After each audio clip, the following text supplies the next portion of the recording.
Well, let's move on to other news then, right? Also tonight, a Bob Norman investigation looking at ties between a notorious political dirty trickster and the Broward Sheriff's Office. After the IRS filed a $1.5 million lien against that operative Roger Stone, Bob Norman tracked him down in a Local 10 one and only exclusive. Low-class way to operate. Roger Stone, infamous political operative and one of Sheriff Scott Israel's top campaign aides, lashed out when we stopped by his Fort Lauderdale home to ask about a government lien alleging he's failed to pay nearly $1.5 million in income taxes. $1.5 million, Roger. Have a fine day. $1.5 million. Have a fine day, Bob. You can't talk about it? As you see, no. I'm not telling you this. Roger, I want to start with you because Stone, who has boasted of being the sleaziest man in American politics, is usually more talkative to the media. There's no question. Hillary lied and people died. He started his career as a dirty trickster with Richard Nixon. Here he is in a friendlier interview. I mean, I did a lot of things in 1972 that were not illegal, but were pretty bare-knuckle politics. After Nixon, Stone worked on several GOP presidential campaigns. Bob Dole's campaign fired him in 1996 after Stone was involved in a sex swinger scandal with wife Nydia.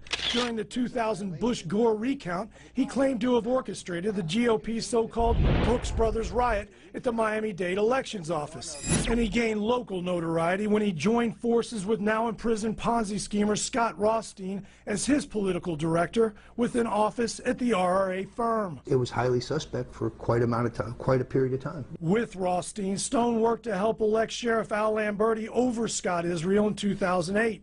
According to the Sun Sentinel, Stone called Israel a, quote, unqualified punk, a racist and thief. Democrat voter alert. Israel attacked Lamberti for working with Stone. America's dirty trickster-in-chief, who worked for Nixon and Bush, is now helping Al Lamberti. Al Lamberti sold his soul to the Bush hatchet men. Don't be fooled. Vote for Democrat Scott Israel for sheriff. But in 2012, Israel joined with that same hatchet man. Congratulations, Sheriff.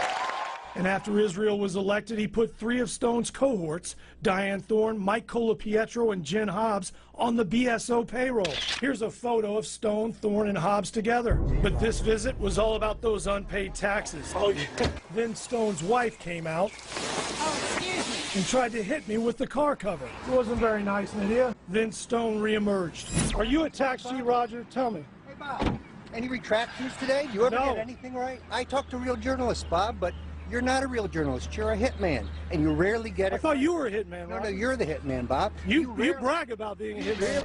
He's also a self-proclaimed GOP hitman. You've described yourself as a GOP hitman. Even on his own website, Stone flaunts the label. And when our Local 10 photographer leaned in for a better shot, sure enough, Stone hit. Hey, get your hands off the camera, Roger. You're trespassing, Bob. Get off my property.